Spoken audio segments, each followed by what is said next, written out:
post Matt Chat with Chaps, where it's just finished at Fratton Park. Portsmouth 0, Millwall 1. We find ourselves in the next round at the Carabao Cup after the 1-0 win in what I would describe as it was an all right game, wasn't it? You know, it wasn't anything to get you off your seat, but it was a professional performance. Definitely looked like two sides that have made a number of changes. The commentator certainly kept reminding us of the fact that both sides had made 6 changes. But I think overall, I think we were good value for our 1-0 win, despite those changes. Neil Harris made a big statement, in my opinion, by naming just 8 subs out of a possible 9.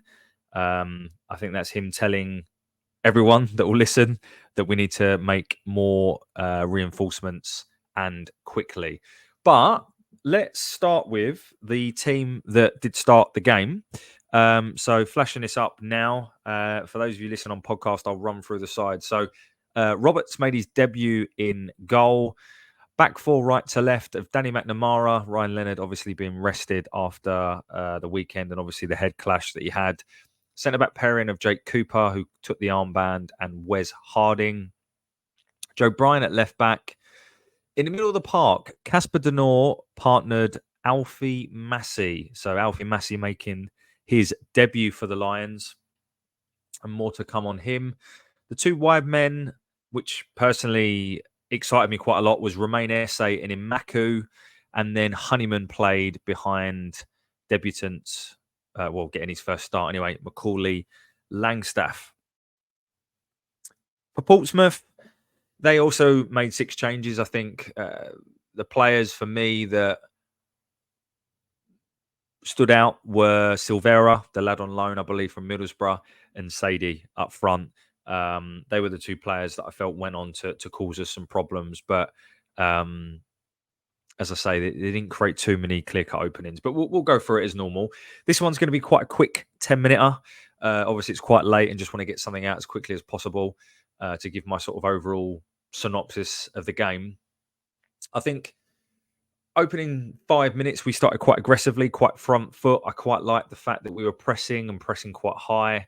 At times, we were sloppy in possession, but overall, I felt that we started the better side.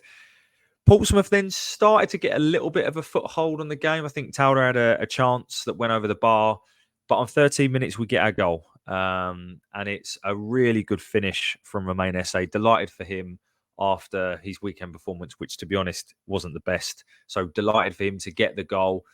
Esse and Bryan try to link up, but it breaks down.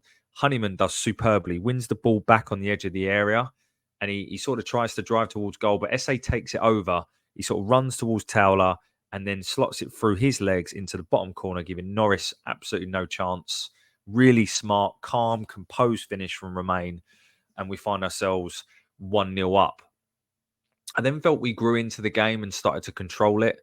I felt that we pressed really high. I've got some notes here to say that Joe Bryan and Langstaff were pressing high. Danny Mack was his normal sort of fully committed challenges.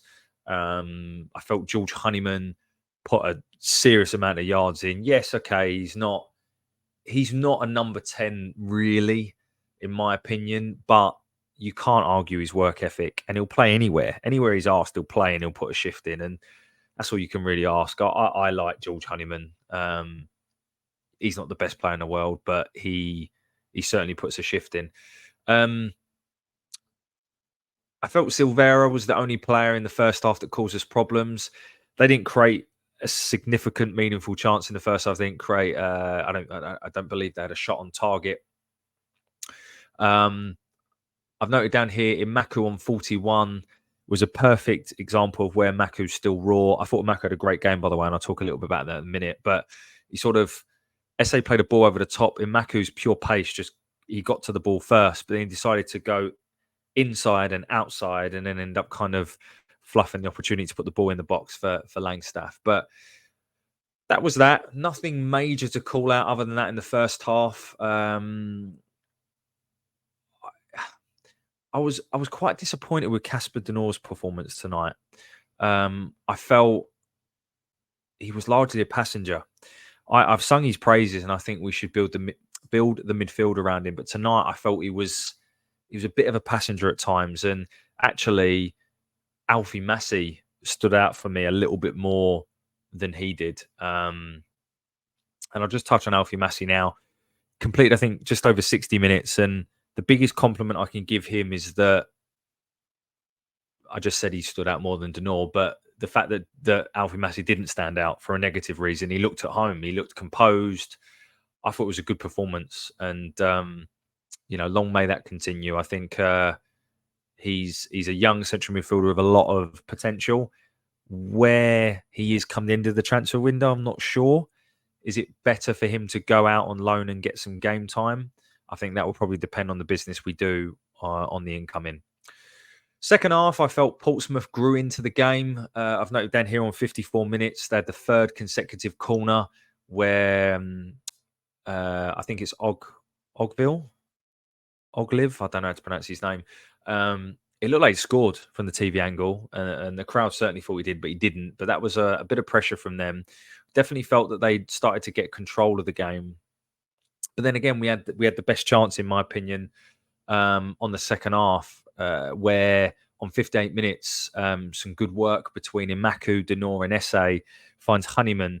Unfortunately, puts it straight at the goalkeeper. But that was our chance to sort of make it 2-0 and seal the game.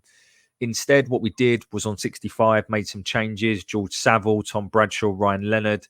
That experience coming onto the pitch for who came off. Obviously, Alfie Massey came off. Macaulay Langstaff, I'm sure that was part of the plan. And Joe Bryan, obviously, who completed 90 minutes at the weekend. Danny Mack switches to left back, Ryan Leonard to right back. I found it interesting as well tonight that Kevin Nisbet wasn't involved at all. I was predicting my lineup, and I actually had Kevin Nisbet to start. So not really sure what that tells us. On 75 minutes, we also saw Duncan Watmore come onto the pitch with Imaku going off. The fact that Esse didn't go off, I don't know if that tells us that he's not going to start Saturday, because I don't know, I might be putting 2 and 2 together and getting 7, but maybe that means that Watmore and Imaku are due to start against Bristol. Don't know. Either way, I'll be there. So looking forward to that. Getting down there early, making a weekend of it. Certainly having a few beers and hopefully celebrating our first league win of the campaign. Their best chance of the second half, in my opinion, came for Callum Lang. An outstretched header on 79. We were caught out by a quick throw-in. But again, it wasn't a clear-cut chance by any stretch of the imagination. And Callum Lang had come on as a substitute. Why had he not been picked up by a championship club before? He was at Wigan for quite a while, producing really good performances consistently, and then he went to Portsmouth in League One, and now he's in the championship. And in my opinion, he's someone that we should have looked at a long time ago. But always liked him. Think he's a good player. Liam Roberts, overall a composed debut, but on 93 came to claim something, didn't. And luckily for him and luckily for us, we were not taken advantage of in that situation. But that's the one thing that I think he did wrong. I thought overall he looked good. Didn't really have much to do, in fairness, but his distribution looked fine. And that's about it, really. There's not bundles to talk about. That's why I said this will be a quick one. I think, what I would say is that the positives for me tonight were Alfie Massey, as I've talked to. I thought Danny Mack had a good game.